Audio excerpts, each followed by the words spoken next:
Testimony is expected to continue today in the wrongful death lawsuit. Christopher Torres was shot back in 2011 in his backyard by APD officers who were trying to arrest him. His family is now suing the city. Torres' attorney brought in a former cop who says the evidence doesn't match with the officers' stories about what happened. Yesterday, the former Massachusetts state cop gave damaging testimony against APD. Ronald Scott says the evidence shows Torres was not propped up on his arms but laying flat on the ground when he was shot. He also says the area where the officers struggled seems way too small for Torres to have reached and grabbed Detective Richard Hilger's gun. But investigators claim a nick on the top of the gun was caused when Torres got control of it and the detectives were fighting to get it back. But Scott says there is no way that happened. I would expect to have seen this firearm with some significant damage, not only on the side but on the top. And it's in showroom condition. The damage is those few little, I'm going to call them nicks at the front. Torres' family's attorneys zeroed in on the fact that Albuquerque police did not find any prints on the gun belonging to Torres. Investigators tried to discredit Scott, the former Massachusetts cop, by saying he never actually physically held the gun. Well, at 5:33, he is doing time in prison and is not supposed to have a Facebook page. Now an outraged mother is fed up after seeing pictures of the man who killed her son pop up on social media time and time again. Eric Aldaz is serving time for a laundry list of violent crimes. Apparently he or someone he knows is using social media on his behalf. Back in 2007, Aldaz, who was 17, confessed to killing Jared Bracken. The victim's mother is upset he has popped up now on Facebook. Corrections officials are doing what they can to take down the page. What we see most often is that a family member or a friend puts up a page for an inmate, but that's still against policy. By the way, a friend or relative who creates a Facebook page for an inmate cannot be charged with any sort of crime, but they can be banned from prison visits. A state Democratic lawmaker who was paid for attending this year's 30-day legislative session but was absent the entire time says he will pay back money.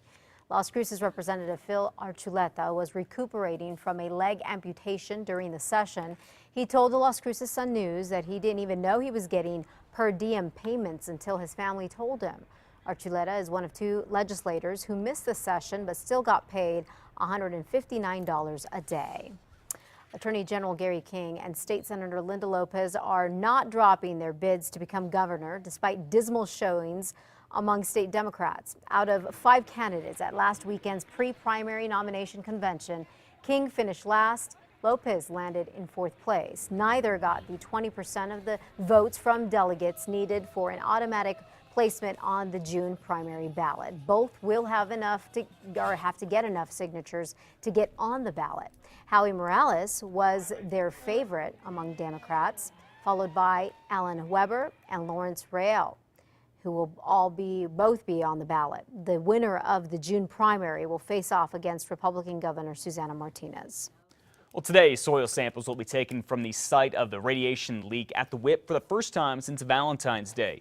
The Carlsbad Environmental Monitoring and Research Center, which runs air sampling units at and around the nuclear waste site, is going to do this soil testing.